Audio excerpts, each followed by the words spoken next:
नमस्कार दोस्तों, आपके अपने चैनल सनातन युग में आप सभी का हार्दिक स्वागत है।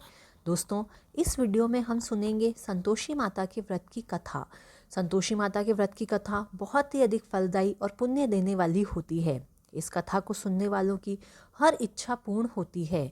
कथा शुरू करने से पहले आप सभी से रिक्वेस्ट है कि इस चैनल को सब्सक्राइब ज़रूर करें और इस वीडियो को अधिक से अधिक लाइक और शेयर करना ना भूलें। इसके साथ ही घंटी वाले बटन को ज़रूर दबाएं ताकि आपको मेरे आने वाले नए वीडियोस के नोटिफिकेशन आसानी से मिल जाएं। संतोषी माता के व्रत की कथा शुरू करने से पहले दोस्तों हम जान लेते हैं इस व्रत को करने की विधि। इस व्रत को करने वाला कथा कहते या सुनते समय हाथ में गुड़ व भुने हुए चने रखें। सुनने वाला संतोषी माता की जय, संतोषी माता की जय अपने मुख से बोलता जाए। कथा समाप्त होने पर आपने अपने हाथ में जो गुड़ और चना रखा है वो गौ माता को खिला दें। दोस्तों, कथा शुरू करने से पहले एक कलश लें और उस कलश में जल भर दें। उसके ऊपर एक कटोरा रखें, उस कटोरे में गुड़ और चना रख दें। उसके बाद जब आपकी कथा समाप्त हो जाए और आरती हो जाए तो आरती के पश्चात गुड़ और चना जो आपने कटोरे में रखा था वो प्रसाद के रूप में सबको बांट दें और जो जल है वह जल को घर में सब जगह छिड़क दें और बचा हुआ जल तुलसी जी की क्यारी में डाल दें। दोस्तों, इस व्रत के दिन आप ध्यान रखें कि घर में कोई खटाई ना खाएं और ना ही आप खाएं और किसी दूसरे को भी खाने ना दें। आइए दोस्तों, अब शुरू करते हैं संतोषी माता या शुक्रवार की व्रत कथा। एक समय में एक बुढ़िया माई थी और उसके 7 पुत्र थे। उसके 7 पुत्रों में से 6 पुत्र तो कमाने वाले थे, लेकिन एक पुत्र निकम्मा था, मतलब कोई काम नहीं करता था। बुढ़िया माई 6 पुत्रों की रसोई बनाती, भोजन कराती और पीछे से जो कुछ बच जाता था वो उस 7वें पुत्र को दे देती थी। परंतु वह 7वां पुत्र बहुत ही भोला भाला था। वह मन में कुछ विचार न करता था। एक दिन वह 7वां पुत्र अपनी बहू से बोला, देखो मेरी माता का मुझ पर कितना प्यार है। तो उसकी बहू बोली, क्यों नहीं, सबका जूठा बचा हुआ तुमको ही तो खिलाती है। वह भोला वाला ऐसा बोला, ऐसा भी कहीं हो सकता है? मैं जब तक अपनी आंखों से नहीं देखूंगा मान नहीं सकता। तो बहू ने हंसकर अपने पति से कहा, तुम जब देख लोगे तब तो मान जाओगे ना। कुछ दिनों के बाद बड़ा एक त्योहार आया। घर में 7 प्रकार के भोजन और चूरमे के लड्डू बने। वह जांचने के लिए सर दर्द का बहाना बनाकर रसोई में पतला कपड़ा ओढ़कर रसोई में ही सो गया और कपड़े में से सब देखता रहा। उसकी माई ने पूरा भरपूर व्यंजन बनाया और 6 भाइयों को भोजन के लिए आवाज़ लगाई। उसने देखा कि माँ ने उन सब के लिए सुंदर सुंदर आसन बिछाए हैं, 7 प्रकार की रसोई परोसी है और उनको बहुत ही आग्रह करके जिमाती है। यह सब वह देखता रहा।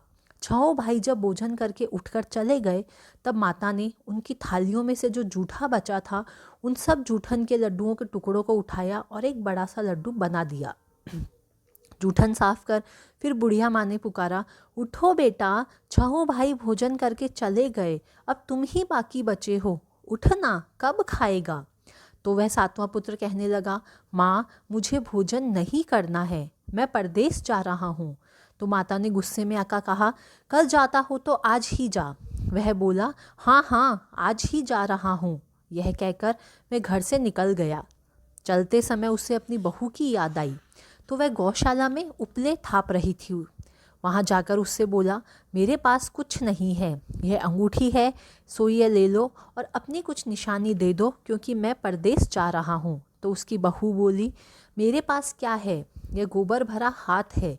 यह कहकर उसकी पीठ में गोबर के हाथ की थाप मार दी। इसके बाद वह पुत्र चल दिया। चलते चलते वह एक दूर देश में पहुँचा। वहाँ पर एक साहूकार की दुकान थी तो वह वहाँ जाकर कहने लगा, भाई मुझे नौकरी पर रख लो। तो साहूकार को वैसे भी एक लड़के की ज़रूरत थी तो वह बोला, रह जा। लड़के ने पूछा, वेतन क्या दोगे? तो साहूकार बोला, जितना काम करोगे उसके हिसाब से ही तुम्हें दाम मिलेंगे। तो उस लड़के को साहूकार की नौकरी मिल गई। वह सवेरे 7 बजे से लेके रात के 9 बजे तक नौकरी करने लगा। कुछ ही दिनों में दुकान का सारा लेन देन, हिसाब किताब, ग्राहकों को माल बेचना, वह सारा काम करने लगा। साहूकार के 7-8 नौकर थे। वे सब चक्कर खाने लगे कि यह तो बहुत होशियार बन गया है।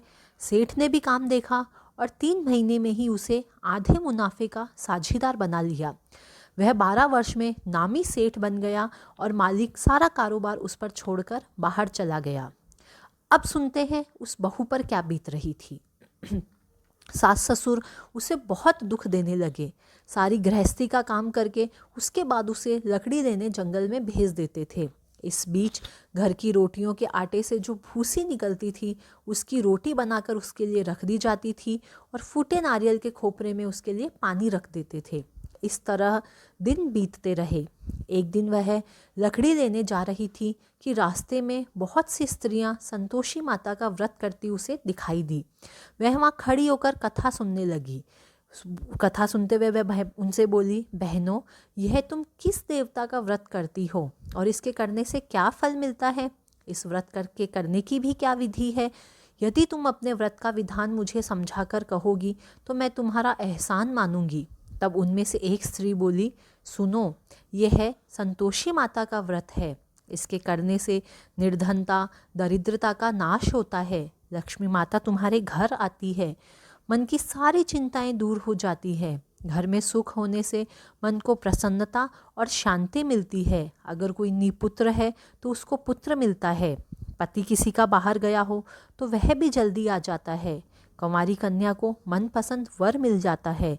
किसी का मुकदमा चल रहा होता है तो वो भी खत्म हो जाता है। तो वह स्त्री पूछने लगी, यह व्रत कैसे किया जाता है? यह भी आप मुझे बता दो तो बड़ी कृपा होगी। तब वो स्त्रियां कहने लगी, 5.25 रुपये का गुड़ चना लेना या फिर 11.25 रुपये का, जो भी तुम्हारी सहूलियत हो उसके अनुसार, बिना परेशानी और श्रद्धा से, प्रेम से जितना बन सके उतना तुम गुड़ और चना लेना। हर शुक्रवार को निराहार रह कथा कहना और सुनना। इसके बीच में ध्यान रखना कि इसके बीच में क्रम टूटे नहीं। लगातार नियम का पालन करना। सुनने वाला कोई न मिले तो घी का दीपक जलाकर उसके आगे जल के पात्र को रख कथा कहना। जब तक कार्य सिद्ध न हो नियम पालन करना और कार्य सिद्ध हो जाने पर ही व्रत का उद्यापन करना। 3 माता में माता फल पूरा करती है और यदि किसी के खोटे ग्रह हो तो भी माता 1 वर्ष में अवश्य ही कार्य को सिद्ध कर देती है। उसके पश्चात उद्यापन की विधि भी उसको बता दी। शुक्रवार के दिन घर में कोई खटाई ना खाए, यह भी ध्यान रखना। यह सुनकर बुढ़िया के लड़के की बहू वहाँ से चल दी। रास्ते में लकड़ी के बोझ को बेच दिया और उन पैसों से गुड़ चना ले माता के व्रत की तैयारी कर आगे चली और सामने मंदिर देख पूछने लगी, यह मंदिर किसका है? सब कहने लगे, संतोषी माता का मंदिर है। यह सुन माता के मंदिर में जा माता के चरणों में लौटने लगी। दीन होकर विनती करने लगी, माँ, मैं निपट मूर्ख हूँ, व्रत के नियम कुछ नहीं जानती, मैं बहुत ही दुखी हूँ। हे माता जगजननी, मेरा दुख दूर कर, मैं तेरी शरण में आई हूँ। माता को दया आई। एक शुक्रवार बीता कि दूसरे शुक्रवार को ही उसके पति का पत्र आया और तीसरे को तो उसका भेजा हुआ पैसा भी उसके पास आ पहुँचा। यह देख उसकी सारी जेठानियाँ उससे मुंह सिकोड़ने लगी। इतने दिनों में पैसा आया, इसमें कौन सी बड़ी बात है? और जेठानी के लड़के भी उसको ताना देने लगे, काकी के पास तो अब पत्र आने लगे हैं, रुपया भी आने लगा है, अब तो काकी की खातिर बढ़ेगी, अब तो काकी को बुलाने से भी वह नहीं बोलेगी। बेचारी सरलता से कहती, भैया, पत्र आवे रुपया आवे, ये तो सब हम सबके लिए ही अच्छा है। ऐसा कहकर आंखों में आंसू भरकर संतोषी माता के मंदिर में आ मातेश्वरी के चरणों में गिरकर वह रोने लगी और बोली, माँ, मैंने तुमसे पैसा नहीं मांगा, मुझे तो अपने सुहाग से काम है। मैं तो अपने स्वामी के दर्शन मांगती हूँ, मैं उनके साथ रहना चाहती हूँ और उनकी सेवा करना चाहती हूँ। तब माता ने प्रसन्न होकर कहा, जा बेटी, तेरा स्वामी आएगा। यह सुन वह खुशी से बावली हो घर में जाकर काम करने लगी। अब संतोषी माता विचार करने लगी, इस भोली पुत्री से मैंने कह तो दिया कि तेरा पति आएगा, पर आएगा कहाँ से? वह तो स्वप्न में भी इसे याद नहीं करता। उसे याद दिलाने मुझे ही जाना पड़ेगा। इस तरह माता बुढ़िया के बेटे के पास जा स्वप्न में प्रकट हो कहने लगी, साहूकार के बेटे, तू सोता है या जागता है? वह बोला, माता, सोता भी नहीं हूँ, जागता भी नहीं हूँ, कहो क्या आज्ञा है? माँ कहने लगी, तेरा घर बार कुछ है या नहीं? तो वह लड़का बोला, मेरा सब कुछ है माता, माँ, बाप, भाई, बहन, बहू, क्या कमी है मुझे? तब माता बोली, भोले पुत्र, तेरी स्त्री घोर कष्ट उठा रही है, वह तेरे लिए तरस रही है, तू उसकी सुधि तो ले। वह बोला, हाँ माता, यह तो मुझे मालूम है, परंतु मैं कैसे जाऊँ? परदेश की बात है, लेन देन का कोई हिसाब नहीं, कोई जाने का रास्ता नज़र ही नहीं आता, कैसे चला जाऊँ? माँ कहने लगी, मेरी बात मान, सवेरे उठकर नहा धोकर संतोषी माता का नाम ले, घी का दीपक जला, दंडवत कर दुकान पर जाकर बैठ जाना। देखते देखते ही तेरा लेन देन सब चुक जाएगा, तेरा सारा माल बिक जाएगा, सांझ होते होते ही धन का ढेर लग जाएगा। जब सवेरे बहुत जल्दी उठे, उसने लोगों से अपने सपने की बात कही तो वे सब उसकी बात अनसुनी कर हंसी उड़ाने लगे। कहीं सपने भी भला सच होते हैं? तब एक बूढ़ा आदमी बोला, देख भाई, मेरी बात मान, इस प्रकार साचा झूठा करने के बदले देवता ने जैसा कहा है वैसा करने में तेरा क्या जाता है? वह बूढ़े की बात मान स्नान कर कर संतोषी माता को दंडवत प्रणाम कर घी का दीपक जलाकर दुकान पर जाकर बैठ गया। थोड़ी ही देर में वह क्या देखता है कि देने वाले जो भी थे वो सब रुपया ले आए, लेने वाले हिसाब लेने लगे, कोठे से भरे सामानों के खरीदार नगद दाम में सौदा करने लगे और शाम तक धन का ढेर लग गया। माता का चमत्कार देख प्रसन्न हो मन में माता का नाम लेकर वह घर जाने के लिए तैयार हुआ। उसने घर ले जाने के वास्ते गहना कपड़ा खरीदने लगा और वहाँ के काम से निपट वह घर को रवाना हुआ। वहाँ बहू बेचारी जंगल में लकड़ी लेने जाती है, लौटते वक्त माँ के मंदिर पर विश्राम करती है। वह तो उसका रोजाना का रुकने का स्थान था।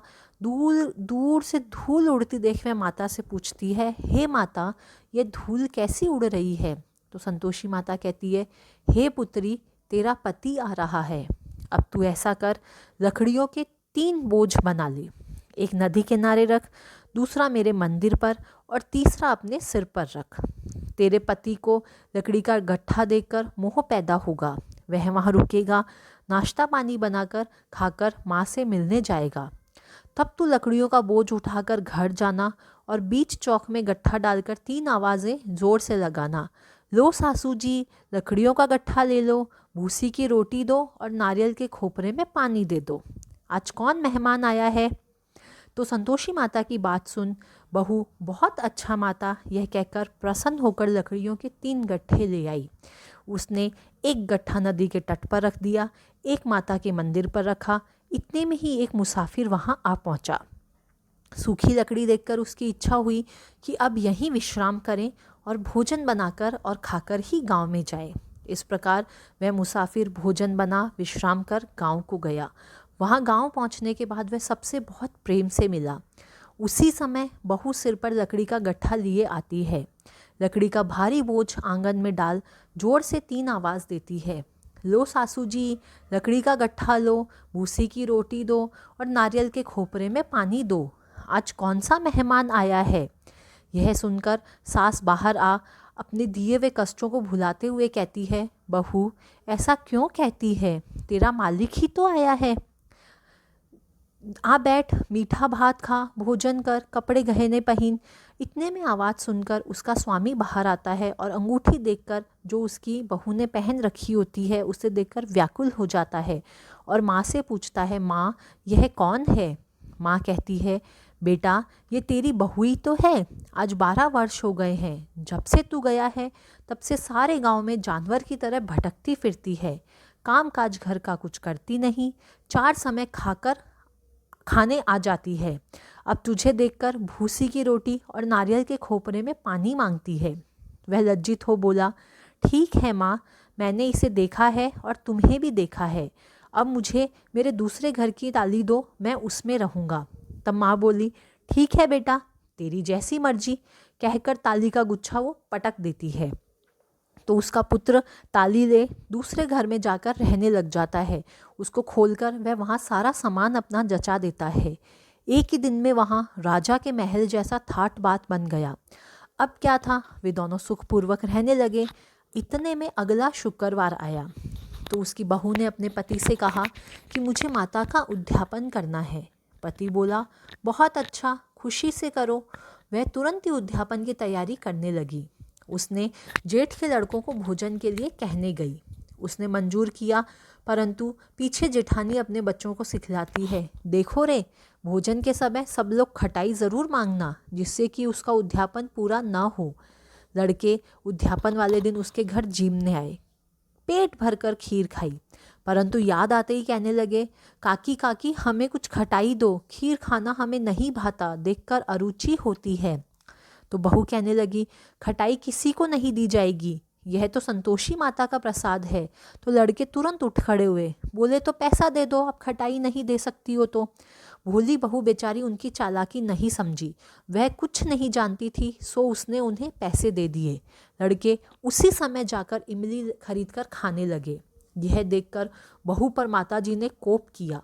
राजा के दूत उसके पति को उसी समय पकड़कर ले गए। जेठ जेठानी मनमाने खोटे वचन कहने लगे, लूट लूट कर धन इकट्ठा कर कर लाया था, सो राजा के दूत पकड़कर ले गए। अब सब मालूम पड़ जाएगा जब जेल की हवा खाएगा। बहू से यह वचन सहन नहीं हुआ। वह रोती रोती माता के मंदिर में गई। हे माता, ये तुमने क्या किया? हंसाकर अब क्यों रुला रही हो? तब माता बोली, पुत्री, तूने उद्यापन करके मेरा व्रत भंग किया, इतनी जल्दी सब बातें भुला दी। तब वह बोलने कहने लगी, माता भूली तो नहीं हूँ, ना कुछ अपराध किया है मैंने, मुझे तो लड़कों ने भूल में डाल दिया, मैंने भूल से उन्हें पैसे दे दिए, मुझे क्षमा कर दो माँ। तब माँ बोली, ऐसी भी कहीं कोई भूल होती है? तब बहू बोली, माँ मुझे माफ़ कर दो, मैं फिर से तुम्हारा उद्यापन करूँगी। तब माँ बोली, अब भूल मत करना। वह बोली, अब नहीं होगी। माँ अब बतलाओ वह कैसे आएंगे? संतोषी माता बोली, जा पुत्री, तेरा पति तुझे रास्ते में ही आता मिलेगा। वह घर को चली। राह में उसे अब उसका पति आता हुआ मिला। तब उसने पूछा, तुम कहाँ गए थे? तब उसका पति कहने लगा, इतना धन कमाया है, उसका कर राजा ने मांगा था, वह भरने गया था। तब उसकी बहू प्रसन्न हो बोली, भला हुआ, अब घर चलो। कुछ दिन बाद फिर शुक्रवार आया। तब वह अपने पति से बोली, मुझे माता का उद्यापन करना है। पति ने कहा, करो। वह फिर जेठ के लड़कों से भोजन को कहने गई तो जेठानी ने एक दो बातें सुनाई और लड़कों को सिखा दिया कि तुम पहले ही खटाई मांगना। लड़के कहने लगे, हमें खीर खाना नहीं भाता, जी बिगड़ता है, कुछ खटाई खाने को दे दो। तब वह बोली, खटाई खाने को नहीं मिलेगी, आना है तो आओ। उसके बाद वह ब्राह्मणों के लड़कों को बुलाकर ले आई और उन्हें भोजन कराने लगी। यथाशक्ति दक्षिणा की जगह उन्होंने उस ब्राह्मणों के लड़कों को एक एक फल दे दिया। इससे संतोषी माता प्रसन्न हुई। माता की कृपा होते ही 9वें महीने में उसको चंद्रमा के समान पुत्र प्राप्त हुआ। पुत्र को लेकर प्रतिदिन माताजी के मंदिर में वह जाने लगी। माँ ने सोचा कि यह तो रोज आती है, आज क्यों ना मैं ही इसके घर चलूं, इसका आसरा देखूं तो सही। यह विचार कर माता ने भयानक रूप बनाया। गुड़ और चने से सना मुख, ऊपर सूंड के समान होठ, उस पर मक्खियाँ भिन भिना रही थी। दहलीज में पांव रखते ही उसकी सास चिल्लाई, देखो रे देखो, कोई चुड़ैल डाकिन चली आ रही है, लड़कों इसे भगाओ, नहीं तो ये किसी को खा जाएगी। लड़के डरने लगे और चिल्लाकर खिड़की बंद करने लगे। वह बहू जो 7वें पुत्र की बहू थी, वह रोशनदान में से देख रही थी। वह प्रसन्नता से पागल होकर चिल्लाने लगी, आज मेरी माताजी मेरे घर आई है। यह कहकर वह जो अपने छोटे बच्चे को दूध पिला रही थी, उसे दूध पिलाने से हटा देती है। इतने में सास का क्रोध फूट पड़ा। बोली, इसे देखो कैसी उतावली हुई है, जो बच्चे को पटक दिया। इतने में माँ के प्रताप से जहाँ देखो वहाँ लड़के ही लड़के नजर आने लगे। वह बोली, माँ जी, मैं जिनका व्रत करती हूँ यह वही संतोषी माता है। इतना कह झट से सारे घर के किवाड़ खोल देती है। सबने माता के चरण पकड़ लिए और विनती कर कहने लगे, हे माता, हम मूर्ख हैं, हम अज्ञानी हैं, पापी हैं, तुम्हारे व्रत की विधि हम नहीं जानते, तुम्हारा व्रत भंग कर हमने बहुत बड़ा अपराध किया है। हे माता, आप हमारा अपराध क्षमा करो। इस प्रकार माता प्रसन्न हुई। हे माता, जिस तरह आपने उस बहू को दिया वैसा फल सबको देना, जो पढ़े और जो सुने उसका मनोरथ पूर्ण हो। बोलो संतोषी माता की जय। इति श्री संतोषी माता व्रत कथा समाप्त। दोस्तों, इस तरह संतोषी माता के व्रत की कथा समाप्त होती है। अगर आपको वीडियो अधिक से अधिक अच्छा लगा है तो इसे शेयर ज़रूर करें और वीडियो को चैनल को सब्सक्राइब करना ना भूलें। Thanks for watching. जय माता दी।